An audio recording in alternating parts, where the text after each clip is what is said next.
My name is Troy Daniels. I'm one of the technical trainers here at SimpliPhi Power. Today's presentation is really related around some of the sales tools that we offer through SimpliPhi Power, specifically through the website and different tools like that, as well as just kind of looking at value proposition of storage systems in general and kind of how those line up with our products. If you have any questions throughout the presentation, there's actually a Q&A bar. If you go up to the top of that control bar, you'll see the Q&A. You can type any questions in there. Should have some time. I don't think this presentation runs too long, so we should have some time at the end to go through those. All right, let's jump right in. So actually, I want to start a little bit about how to sell batteries and talk about some of the kind of what we see as the problem and what some of the solutions are. So when we look at the problem, kind of as SimpliPhi sees it, we have a few different things here. Escalating energy costs, I think, is number one. I think that there's no way really around seeing energy costs continuing to go up. So basically, we look at energy costs, US residential electricity prices have risen by 15% in the last 10 years. Really, this trend is expected to continue. We also have European electric prices, similar by actually more, 30%.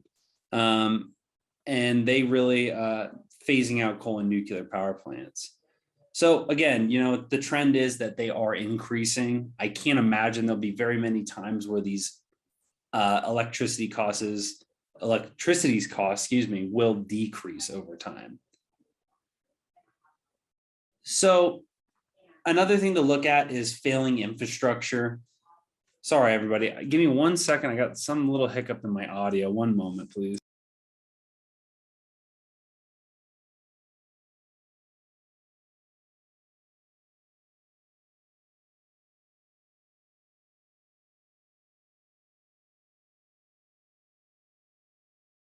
All right, sorry about everybody. I got that fixed there. It's a little audio problem.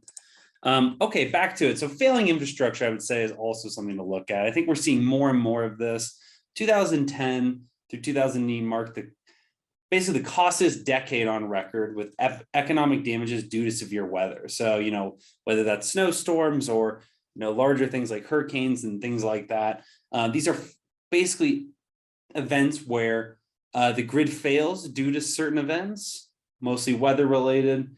And we see extreme costs come from that. Since 2003, the average annual number of weather-related power outages doubled in the US. This is due to old infrastructure that hasn't been upgraded oftentimes in the last decade.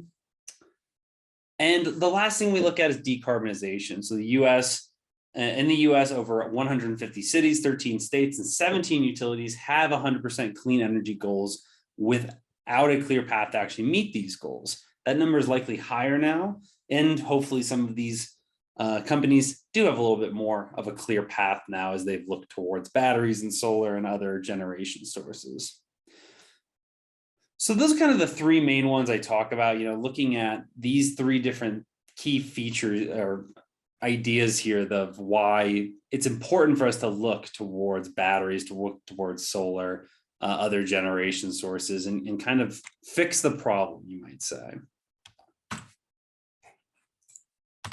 On the utility side, it's important that we look at, what is happening on the utility side as far as rates go. So something to keep in mind, I'm seeing this more and more, time of use. So these are rates, put in place by your utility company to charge you more during certain times, as well as peak shaving. And a lot of this tends to come down to infrastructure. So, looking at the cost of that failing infrastructure and needing to actually charge more during those times. So basically looking at how we can mitigate this through integrated solar and storage is huge when it comes to this industry. There is a ton of residential application, distributed assets that we can use, and also a lot of centralized applications. And we'll talk kind of through both of those. So what is the cost of a power outage? I think there's a lot of different costs we can look at, both financially as well as the well-being actually of somebody. So when we look at a residential home or maybe whatever that may entail, but a residential site might be talking about things like spoiled food, loss of income, definitely more people working from home. That is very well the case during a power outage, safety and peace of mind. Commercial can be even more drastic, loss of business income, business ownership costs, basically increase in utility rate due to these outages, tons of different financial damages. The US customers actually saw an average of 8 hours of power outages on average, again, during 2019. Again, these numbers continue to go up until we start to fix this infrastructure. So this is really making the case for a lot of this financially of why we want to switch over to batteries and oftentimes integrated batteries and generations such as solar or wind. Shifting market dynamics. So the growth over the next 5 years is expected to be significant. And what am I talking about? Percentage of distributed solar systems paired with energy storage. We've seen a really big rise in solar systems over the last decade on a residential scale and a commercial scale. But what we're now seeing more and more of is those systems or new systems being paired with energy storage. Specifically, the trend, as we can see it now, is going to continue to rise. In 2020, 5 to 8% of all installed solar had storage. These are kind of the rough numbers we're expecting to see. 2022, 15 to 16, and by 25 to 27%. I'd say these numbers are likely low. I think we misjudge oftentimes what might happen in the market to bring down costs, to bring up availability, ease of installation, and add more. So this number will hopefully go up even more by then. There's also more programs being initiated at the residential scale, allowing for customers to participate in rebate programs. We'll kind of jump into that here in the next slide. There's tons of these different rebate, whatever you want to call it, incentive programs. You can call it a few different names depending on which one you're looking at. I'm going to kind of use California. I'm going to use the Million Solar Roofs incentive here as an example. That being said, most states these days have their own incentives. It's some of the states that are a little falling behind tend to not have incentives yet, but for the most part, states have their own personal incentives for both solar and oftentimes for battery systems as well. There's obviously the ITC credit. This is the federal tax credit that we still look at.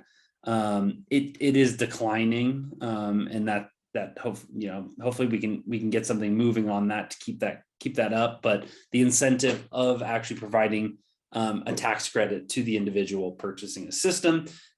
Good thing is actually this can apply to both batteries and storage. It doesn't just, and solar. It doesn't just apply to solar. So oftentimes I think there's a misconception that it only applies to solar. Well, that is not actually the case. And depending on the generation coming from the solar, you can often apply your battery system to it as well. I mentioned the California Million Solar Roofs initiative or incentives. Again, these are state level incentives. Most states will have their own incentive as well, some better than others, as they all kind of vary.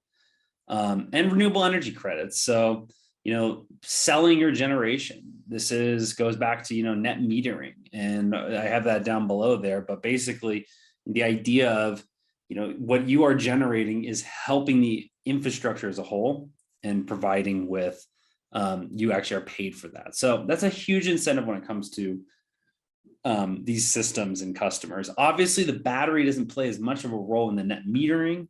It does play more of a role in some of these specific DER style incentives. So distributed assets, really looking at, what is that resource and how is it being incentivized within the state.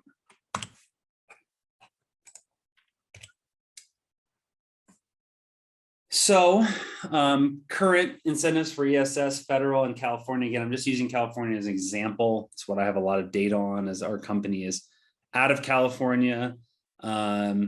ITC credit is one example of something big that came out of California directly related to batteries. This is a huge credit, sometimes as large as 50%. They were pumping money into this, still are, basically to, you know, have that $675 million in this one investment where you could actually pull out of that fund to incentivize battery installations. There's a lot of reasons why it made sense. I would say one of the biggest things to look at is failing infrastructure and wildfire mitigation. So that is just specific to California, but these kind of credits are showing up all over the United States. I don't claim to be an expert in every single one, so I don't know them all off the top of my head, but the more and more you look into it, the more you'll find these kind of specific credits, not just for solar, but for storage as well. So, you know, pre-disaster mitigation, as I just mentioned, that, you know, is a big driver as well to the ITC. It's a big driver in other areas as well when we're looking at pre-disaster mitigation and how basically we can incentivize to switch towards distributed assets that hold a lot of clout when it comes to wildfires, where you are, you know, specifically I'm talking about wildfires, but there's tons of different situations where you would need to shut down the grid for safety purposes, or the grid is non-operational due to a disaster. This is where distributed assets come in handy, not just for the homeowner themselves that has that distributed asset or business or whatever it is, but also the grid as a whole as well that can benefit off that distributed asset.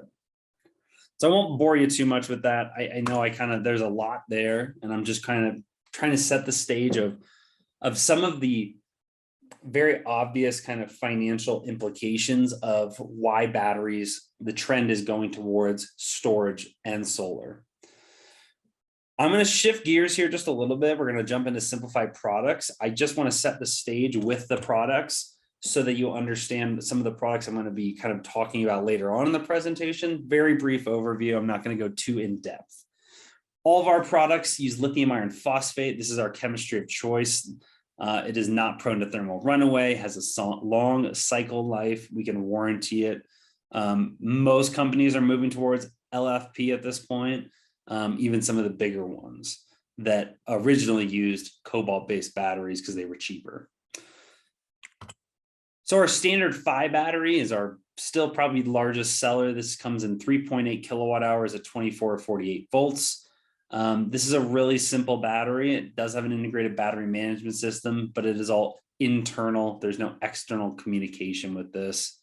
Really simple 3.8 kilowatt hour battery that actually is scalable. There's no limit to how much you can scale this battery up, so you can really fit any energy or power demand of any customer. The AmpliPHIs are a more advanced version of the 3.8. It is basically the exact same battery, same dimensions, same weight, has a little bit higher of a max discharge. It is still 3.8 though, but the big difference is that it has closed loop communications. Currently that's with the Sol-Ark inverter and with the SMA Sunny Island inverter. I think there's a couple more that are right on the horizon that'll be coming out here soon. This battery does have that communication, so it does auto-populated set points, high-level protection. You can actually have flexible sizing where you don't have to worry about the inverter size, and high-level accurate readings such as state of charge, voltage, charge and discharge. I know I'm flying through these. I just want to say if you have any desire to, maybe you haven't taken one of my more basic classes, definitely check out one of those where I go through the products in a lot more detail. This is more talking about the sales side, the financial side of things.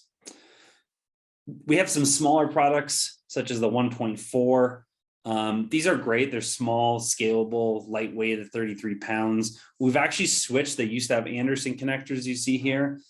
They are now terminals as well. So it's just the same, similar design as this battery, but in a much smaller package. It's good for mobile applications and different things like that. And we do ESS solutions all in one. We have a couple ESS solutions right now. We offer the Sol-Ark's probably our main one that I see go out the door. We also offer a Schneider ESS solution with the XW Pro. This is with the Sol-Ark 12K. These systems can typically be DC or AC coupled. They're NEMA 3R, so they're outdoor rated. We have some UL 9540 options. So that's obviously becoming more and more common that we need that. We have those options, as well as some split or 3-phase installation options as well. These are also expandable as far as the battery bank goes. So, you know, if you got a big system, maybe an off-grid or something that needs more than 6 batteries, definitely easy to accomplish there. And the last product I'll kind of mention, this is not all of our products, but it's just some of the main ones that I'm going to be talking about here, is our high voltage CNI product.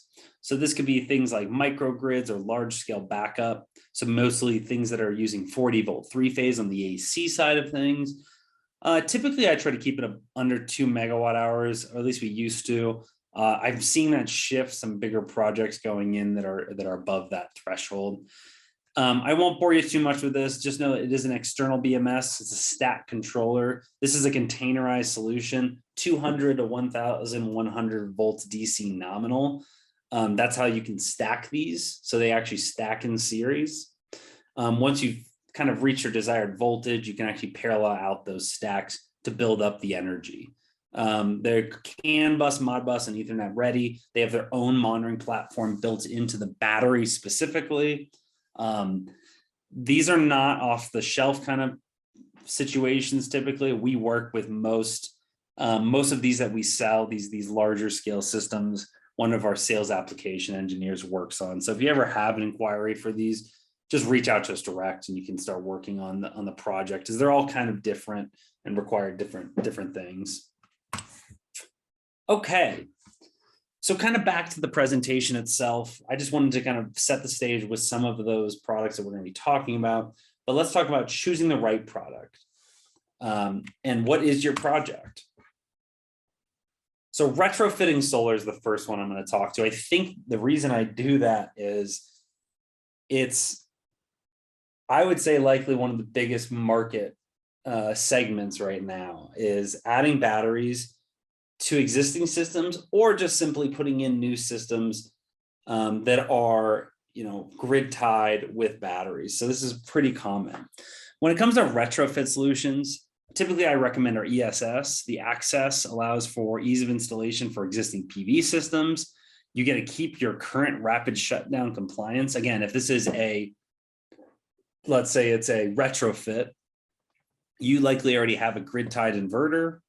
Maybe it's a string inverter, maybe it's a set of micro inverters.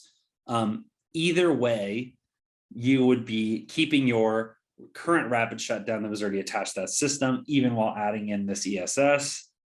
Outdoor applications and using that NEMA 3R enclosure, for the most part, if you're adding a battery to an already existing grid tied system, it makes a ton of sense to keep everything outside.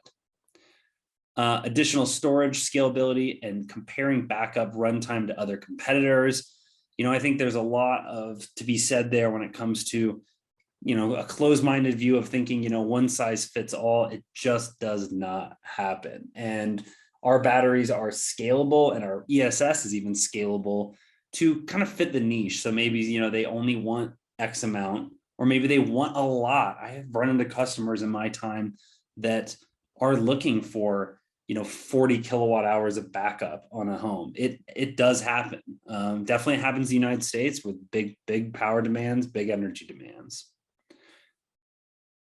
You can always add in batteries and inverter, not as an all-in-one. This is absolutely an option. We even have Boss 6 and Boss 12 cabinets. These are basically almost the exact same thing as the Access. They just don't have the ESS in it. It's just the battery only cabinet, but they're still NEMA 3R rated.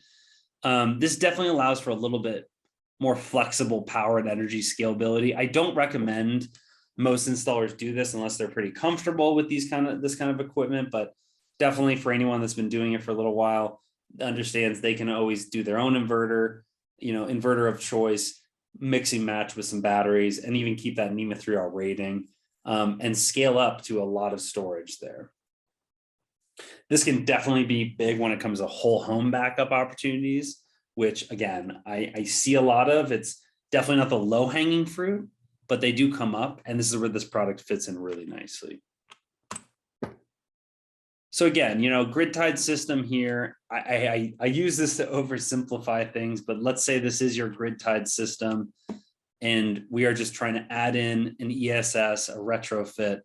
It's obviously not as simple as just throwing it in the line, but there is some pretty basics to just getting this line in between here and having the battery fit in nicely. All right, let's talk off-grid solutions. We warranty all of our products for both on-grid and off-grid, including our access units. So that's not super common still. We're seeing a lot of situations where people are not honoring off-grid.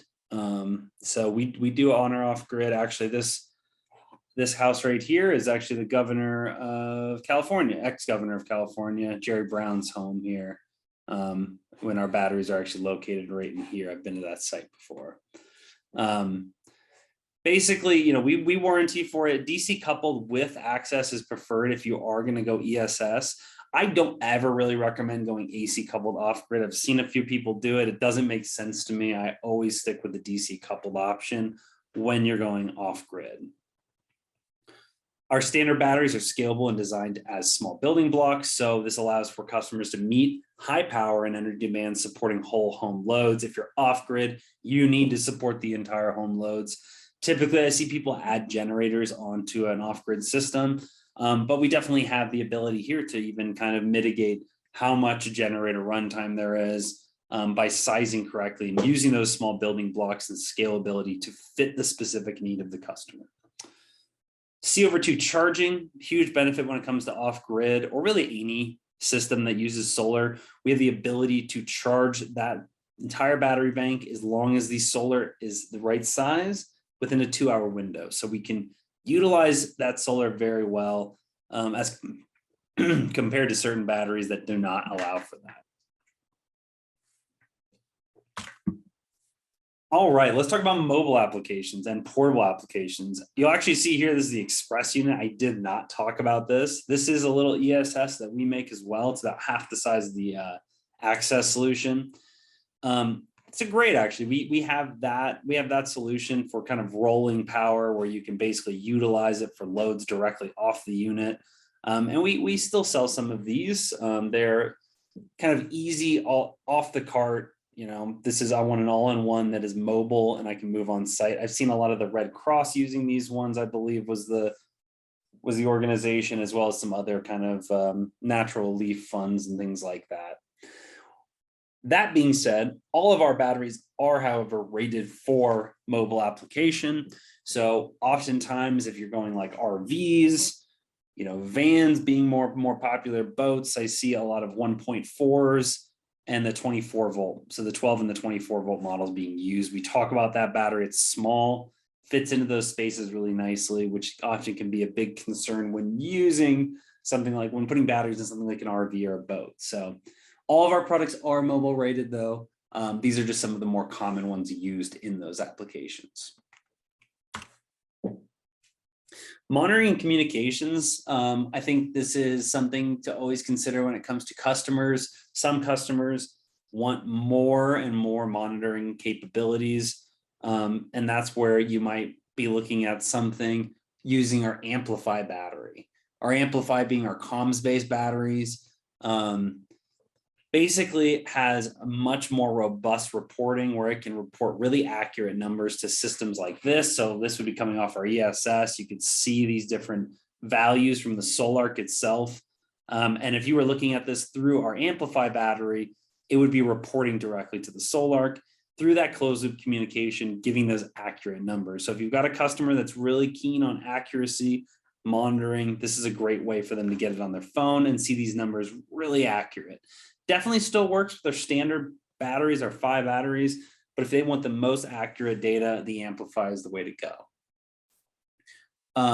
Just a little note here, monitoring is not required to uphold the warranty. Check out my warranty. We do a whole presentation on competitor warranties. That's a big clause in a lot of competitors, where if your power goes down for too long and there's no monitoring, they will void your warranty. We do not do that. You can also look at things if you're looking at monitoring and communications, some more kind of advanced systems like smart panels. and load controls like Lumen, NAC. I mean, these are the ones I know at least. I'm more familiar with Lumen than any of them, as I've worked with those guys a lot. These are becoming more and more popular when it comes to, pairing batteries with some pretty smart technology like a smart panel. You get that customer that wants some really integrated, intuitive, I guess you could say, data and real-time data. This is a good way to go. And we've worked with these companies and we are compatible with these different products. Sol-Ark AmpliPHI power integration options. I bring this up because it's 9540. If you're looking for a customer that needs that 9540 listing, we have our all-in-one ESS Sol-Ark 12K access that is listed for 9540, but you could also do things like AmpliPHI battery with the Sol-Ark inverter on its own, the Boss cabinet with the outdoor rated or indoor rated. And these are all have gone through that 9540 approval. We have some more products now that are on that 9540 approved list, but if that's something you need, I would definitely check out these different options with the Sol-Ark inverter. That's our main one that we've kind of gone through that process with.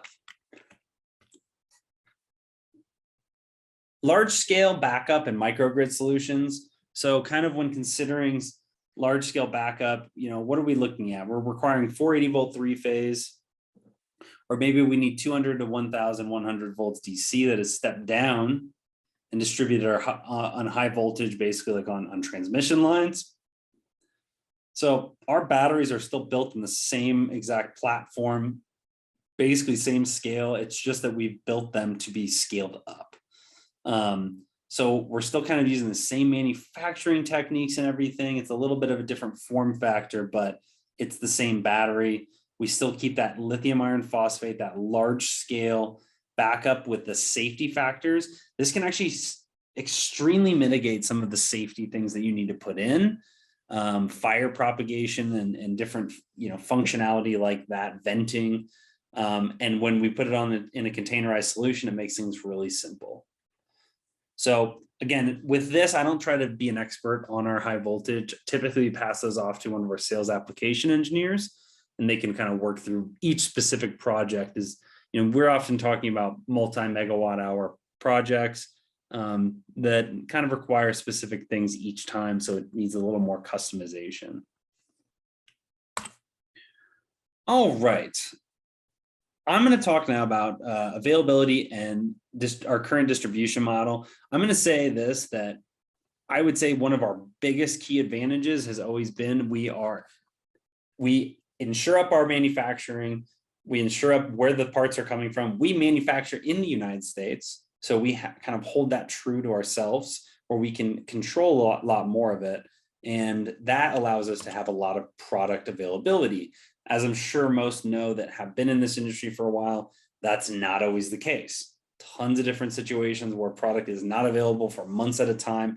We work through trusted distributors here, ton of different distributors all over the place that allow for us to actually have them stock our battery. So they keep them in different areas in the United States and even in different parts of the world, South America, the Caribbean, Canada, and actually keep these batteries in stock and ready to go. So you might be looking at, a couple day turnaround time, maybe not even in a lot of these cases.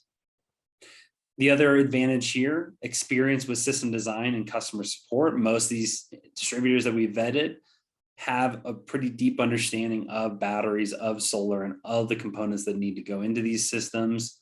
One-stop shop in that case. Again, shortened lead time with stock on hand. It actually reduces shipping cost. Oftentimes I've been asked, why does the battery, is it going to be cheaper to come straight from SimpliPhi? The shipping cost is actually significantly cheaper if we use local distribution partners versus trying to ship every single, drop ship directly to a customer. We ship in large quantities to these distributors that buy large quantities of batteries. And in that case, oftentimes you might have a distributor that you're picking up directly from in the area, so nothing needs to ship. And most competitive pricing, again, to the installers comes from our distribution partners. So that's kind of where that all lands. So on the same note, cost, we look at levelized cost of energy. I think, if you ever taken any of my other presentations, you've probably seen this, but this is something I like to talk a lot about. Levelized cost of energy is what's the cost of every kilowatt hour I can get out of my system.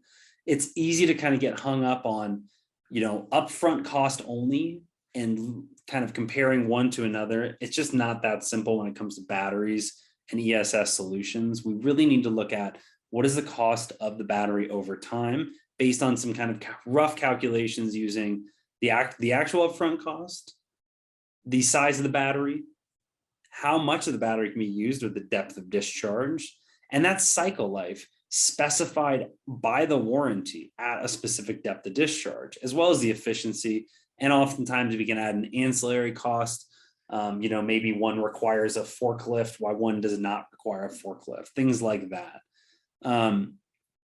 We have tried to take a lot of the guess and check work out of this and figuring out this ROI. So I won't click the link as I've got a few links in this presentation and they tend to screw up where my screen goes, but we have a levelized cost of energy calculator on our website where you can compare different batteries and even type in different warranties, cycle life, warranted cycle life, efficiency, things like that, and actually compare the cost per kilowatt hour. So we're definitely have strived a lot lately to bring our upfront cost down over and over, and we continue to bring that cost down, but that only makes our levelized cost of energy even that much better. So we still want to look at that levelized cost of energy when comparing batteries or ESS to ESS, and see really what is that true cost. There might be a battery out there that is $1,000 cheaper up front, but the warranty only holds for 3,500 cycles. And I can think of one specifically, I won't name during the presentation, but it's pretty common practice that if it's a cheaper battery, it oftentimes maybe doesn't have the strongest warranty with it. So how do we understand spec sheets and warranty documentation? When we're comparing batteries, that's really important to do. Just looking at our warranty here, or our spec sheet here, there's some easy numbers we can kind of follow. Some big things to always look out for are max discharge. This is basically surge. So you want to look at that per battery. You do need to keep in mind if you're comparing one of our 3.8 kilowatt hour batteries to, let's say, one single battery that's 14 kilowatt hours, you need to add up more of these batteries to equal out that. To actually see the kind of side-by-side comparison. It's not always apples to apples, as most batteries are different building blocks in general, and mostly cost reflects that as well. You also want to look at max continuous discharge and max continuous charge rate. This is what I mentioned earlier, being C/2. We can always find those numbers here. That's really important when it comes to charging and discharging. I would say more important to charging than anything, to make sure that it does hold at least that C/2.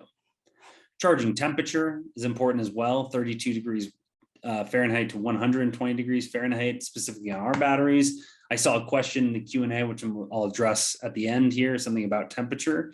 We can talk about cold temperatures. They come up a lot. We've got tons of solutions for that. Another really important thing to look for in spec sheets is cycle life. So oftentimes you'll see cycle life or energy throughput called out. This tends to relate really specifically to the longevity of the battery. So again, if you see a battery like ours with 10,000 cycles at 80%, and another battery has 3,500 cycles at 80%, even if that cost is lower up front, that battery likely is not going to last very long. And obviously warranty terms as well. Our warranty being 10 years, it's important to look for that as well, as I see a lot of cheaper batteries go for 5-year warranties. So things to look for within the warranty. We kind of just went through it, but again, warranted cycles, the throughput often is what it can be called, and the time that it's warranted. End of life, what this means is how much do they expect or are they guaranteeing the battery will have left at its end of life. Typically end of life means warranty term. So ours is the 10-year. We actually warranty 80% EOL end of life at 10 years, meaning 80% of the battery's original capacity should still remain at 10 years. That's pretty high. Most that I look at land around 60, some even as low as 40. Always should be looking for temperature restrictions beyond the spec sheet. I can't express this enough. Just because one battery might call out, hey, this is our charging temperature range between X and X, it might not match up in the warranty. Ours does match up because we try to be as clear as possible between spec sheets and warranty guides, but you often might find a competitor that hides a specific clause that is actually a more narrow temperature range based on the warranty versus what they're showing on their specs.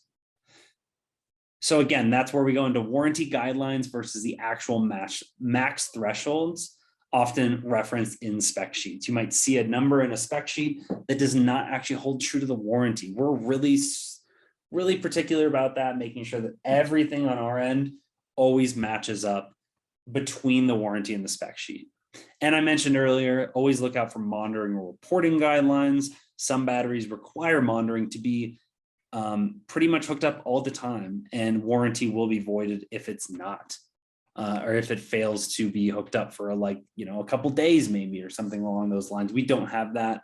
Definitely a big competitive advantage here that we do not require that. Looking at just kind of some performance, some round trip efficiencies.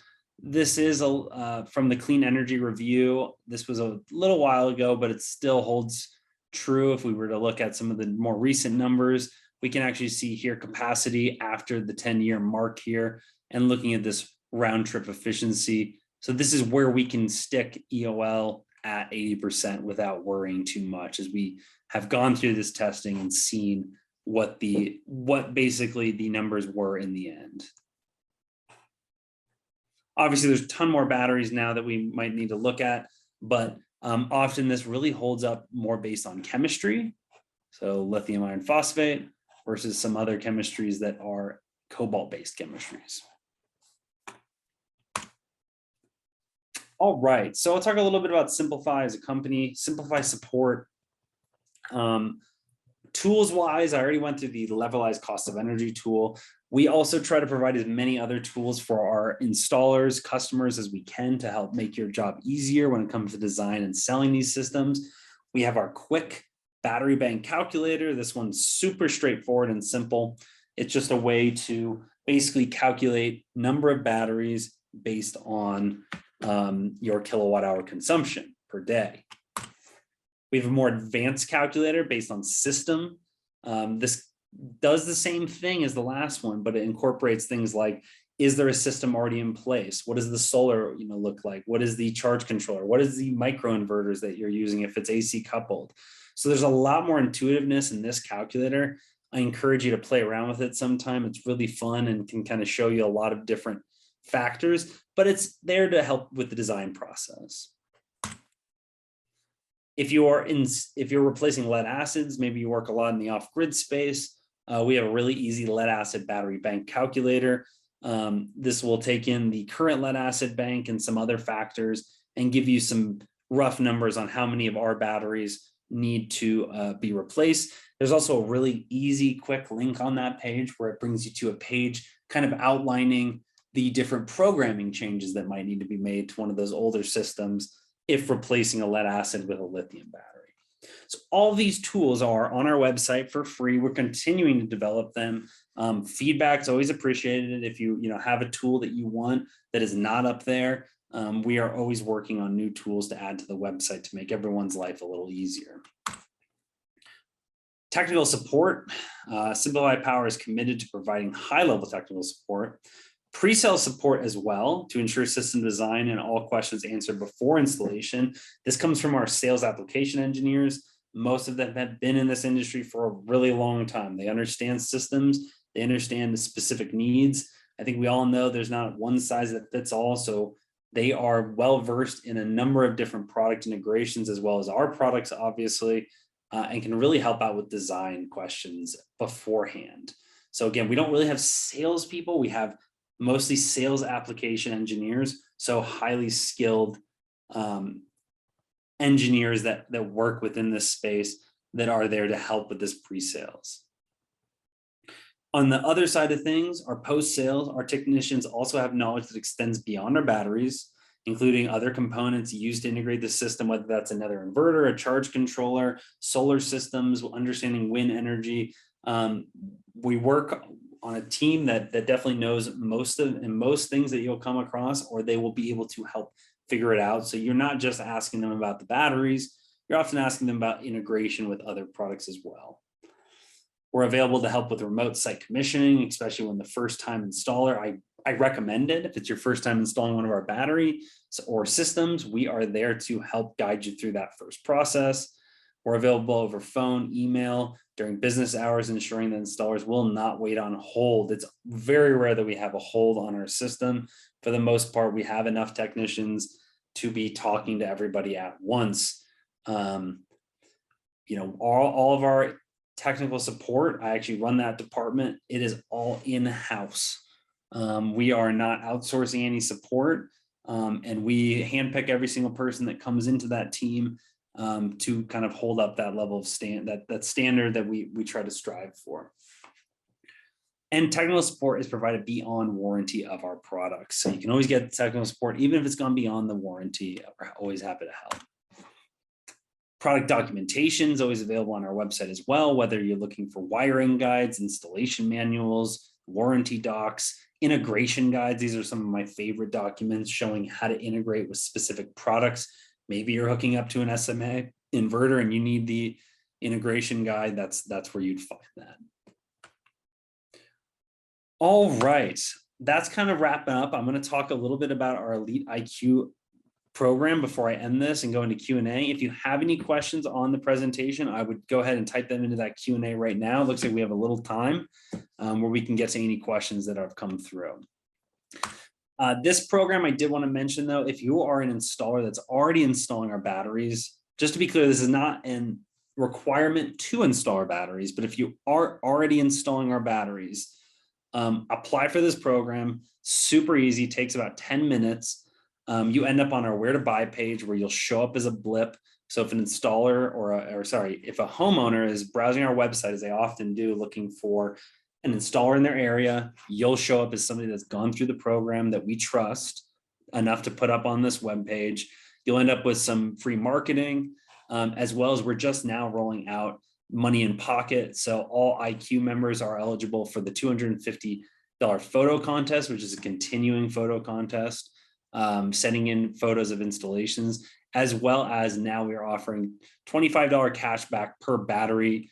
That's just the current numbers. This might change, but this is what we're running until at least, I believe, till June. And this will stick around with this program in a different way, at least. $25 cash back per battery sold. So if you want the specifics there, hop onto our page.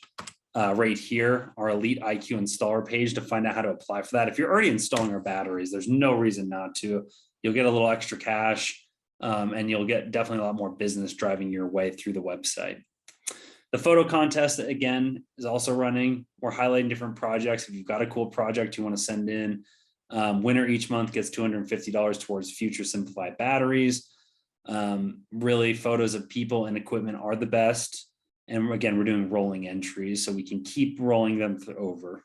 So maybe if you didn't win last month, you might win next month.